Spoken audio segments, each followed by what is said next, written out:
Hey everybody, I am Connie Buna, And I'm Roland Kym. and this is the Launch, Grow, Harvest podcast. Welcome. Partner, I'm excited to talk to you today. Long overdue. Long overdue. I'd love to talk with you a little bit more about generally the art of building a business, and let's say maybe the arc of what that business looks like. When do you grow? When do you let go? And everything in between. All those good bits. So, what are we? A couple decades into building a few businesses now. Yes. Definitely noticing that there's a lot of similarities and distinct stages that they all go through. And I think also really self-recognizing what you're good at and what you like to do. What has been your favorite business in the last decade that you've been cultivating? So it's been a very interesting experience for me because there's also been such a profound identity shift where historically I told myself that I wasn't a business person. Yep. And I believed that story. And so I would say probably for the first 5, 6, 7 years of my real estate practice, I looked at myself more as a salesperson as opposed to a business person. And I think that being involved in the brokerage, opening a startup, and all of the highs and lows that came with that has really been a profound learning experience for me, an amazing learning experience. And I think I come away from that experience now with a very different perspective on my own identity as a business person. And I would say certainly now I would identify as proudly as a business person. And it is such an interesting idea because you could be a barber, you could be a taxi driver, you could be a baker, and all of those folks could also be business people. And so it really is something that I think perhaps the experience of it can be very fundamentally impacted by your own perception of your role in that world. Where was, like for me, a point where obviously, like I said, a barber that's sitting in a barber chair and has a small location, that's a business person, right? And that level of business I always understood. I could see how to build that and manage it and the customer service. What was an interesting transition for me is the tipping point where you go into building something that's beyond what you can accomplish yourself, right? Where you're at a stage where you have more staff than if they got sick that you could complete their work. And so that's a very interesting stage that we went through with the brokerage business where it grew quite well and effectively went to a place where, wow, we have a big business. And I know for myself that was an exciting stage. That was also where I started having to go outside of my natural wheelhouse, and I found that stage to be a lot more skill needed to evolve and learn that. Whereas the early stages of conceptually coming up with an idea and doing all the work that one human could physically do to launch and do a task, do a business, that I'm very comfortable with. And so it was an awesome experience over the last decade growing the brokerage that we did and then successfully selling it. It also showed me that I'm not meant to be a CEO of a company with hundreds of employees. That's not my joy. Where for other people, I think their joy might not be still doing the hands-on work, which I enjoy. Yes. So it makes me think, as you're saying those things, it makes me think about the various stages of growth.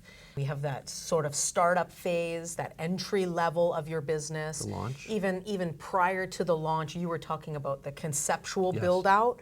And I think one of the learning pieces is I don't think I gave enough thought to, or I think in future I will give more thought to, what does the business look like in 5 years? What does it look like in 10 years? What's my role in that business? And so that's something now that I'm actually spending quite a bit of time in my real estate practice, giving a lot of thought to, because I think that we would both agree that in our current stage of our real estate practices, we're definitely at a well beyond a sole proprietor sort of process and volume, let's say. And so if the staff all went away tomorrow, we would be very challenged to do it all. We frankly couldn't do it all.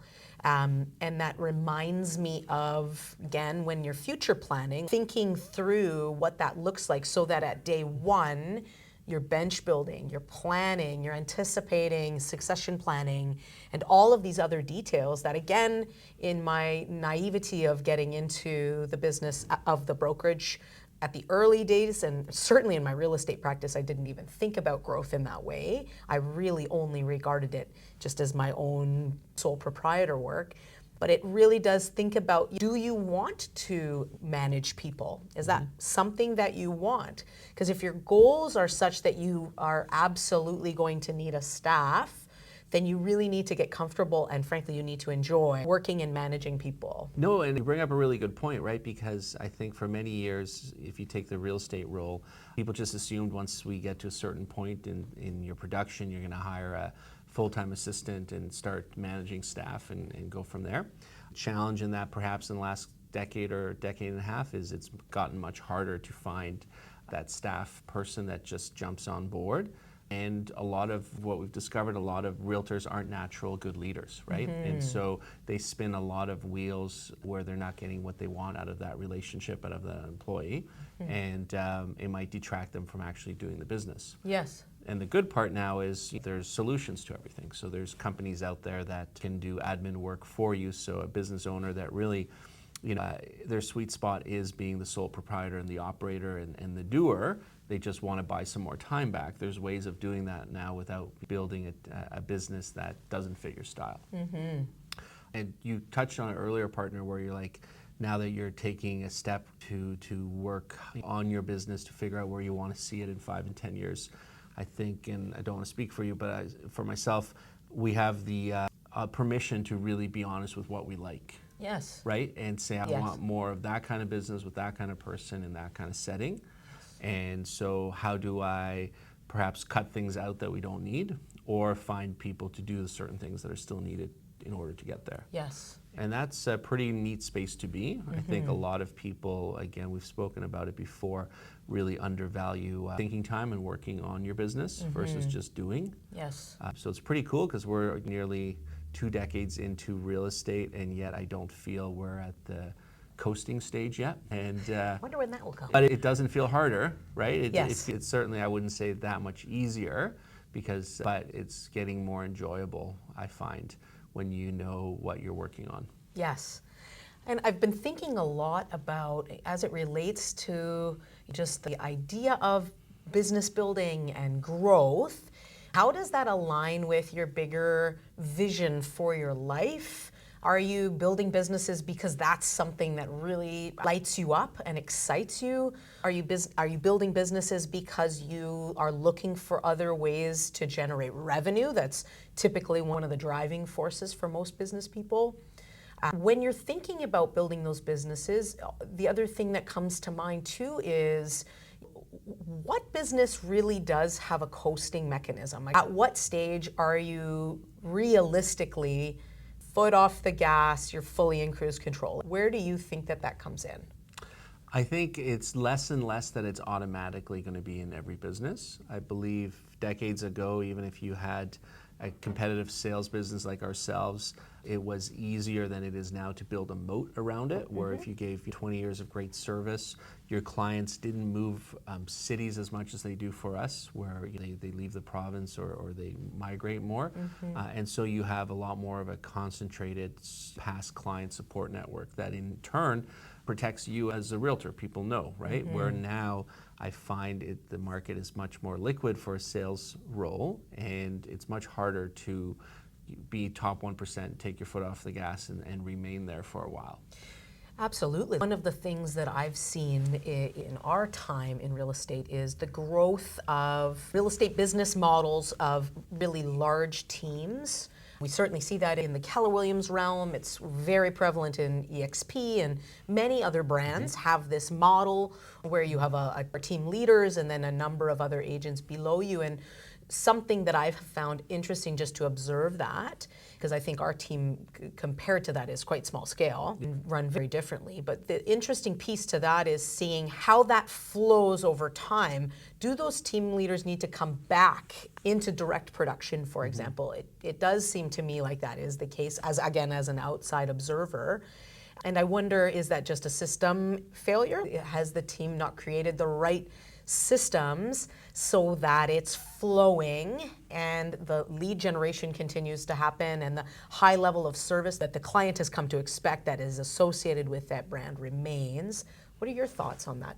I think there's a few points there. So if we talk about business in general, I think a lot of people fall into business and they're not clear themselves on where we wanted to take it. But if you never take a step back to actually figure out what do you like about it, what do you want more of, and what do you want to let go of, the business is running you. And if you're lucky, the business could keep growing, but life can pass you by and you might say, I would have liked to have gone in a different path. And I see that in real estate, like you said, if the last decade that we've been actively with Keller Williams in leadership and ownership, we've come across people who 10 years ago were a little bit ahead of us with maybe one or two brokerages, and they just really, I don't know if they consciously did it, but they went really heavy into growth. So they expanded, they completely went out of production, and some of them went to a certain level that success was exponential. And many I found over the last decade kind of came back to being more independent. And I think they realized that it's a lot of work running and steering many ships. And so I think a lot of those leaders came back to production if that was their enjoyment, or they realized they actually made more money in production with a smaller team because the costs were so high. Yes. So with real estate, I think it is definitely a business that can work at every different type of level, and it can also trick you into wanting to grow because we've been told that's the thing to do. Yes. And so there's a lot of people that start teams only to realize, you know what, I don't like it. I just want to be a very successful, client-oriented realtor that buys some help when I need help, but does 90% of the work myself. And we can certainly say from our experience, many of those setups make most of the profit, make a lot more profit sometimes than larger teams. Yes, and you touch on something really important there that I think is also a factor that's often certainly overlooked, I think, quite a bit by sole proprietors, which is the profit number, right? We can get very caught up, I think, in the gross revenue number, and also certainly when you're running everything on your own, it is easy to allow expenses to sort of slip through your fingers, or not. Maybe you're not paying as close attention to that, and so at the end of the day, that's something I think that is an important piece to be looking at when we're thinking about business growth, and especially when I think about, again, the arc of the business and potentially the period of time where you say, okay, is this, when you do a full-on cost-benefit analysis and say, is this worth continuing to pour into, or is this time to say, now I'm ready to do something different? Definitely, it kind of comes to that statement that the majority of millionaires in the U.S. made under $100,000 over the last century, or the last many decades, but that might change in the future. This is annual earnings? And so it really comes back to most successful millionaires, it's made on what you save and how you apply it. And so I do think a lot of business owners are looking at the wrong numbers. Yes. And at different stages of the arc, as you mentioned, you can get tricked into thinking you're winning and you're losing so slowly that you still think you're winning. And really, again, the biggest takeaway for me over the last many years is spending more time in reflection and conversation, and really working on your business. At the same time, being aware you still have to do heavy lifting. I've seen so many people that go to all the training events, do coaching, try and somehow remove work out of their role and try and mastermind to success. And that is definitely not something where I've seen work. And so the people that really inspire us are the ones that continue to evolve and through self-selection and self-opportunity have grown certain things. And some people, some of the greatest decisions I've seen is where people take a step back or pivot in a different direction. Absolutely, and it makes me think even of our own trajectory of, I think, us having a really honest conversation with one another about what we want to continue to pour into. So many elements of this brokerage business were phenomenal for our personal growth, for our professional growth, for our relationships. We have been in business with some of the most amazing humans I could ever imagine, and what a gift to be able to work alongside them and provide them with gainful employment for the better part of a decade, and have a successful transition that allowed them to sustain and maintain their roles. I'm really proud of that piece for us. and also really excited about where the future is, the opportunity for us in terms of focusing on different businesses. I know for myself, reigniting a spark of excitement in my real estate practice feels really wonderful. It's certainly the start of this new year has felt very different. Okay. I've also come at this new year with quite a bit more experience and a lot more time to focus. And so it's been a very interesting dynamic. Of applying it in a difficult year. Yeah, it's very good. Any other closing thoughts? No, I think another episode in the future is talking about where the opportunities lie in almost like side hustles or unique ways of growing a business that might not take over your career, not become your job. That's a good one. Yeah. Let's set a nugget and talk about it next. Thanks, partner. As always, thanks so much for listening. We are Connie Buna and Roland Kym. You can find us at Launch Grow Harvest. You can find us at kymbuna.com. We are residential realtors in Vancouver and the greater Vancouver area. Thanks for listening.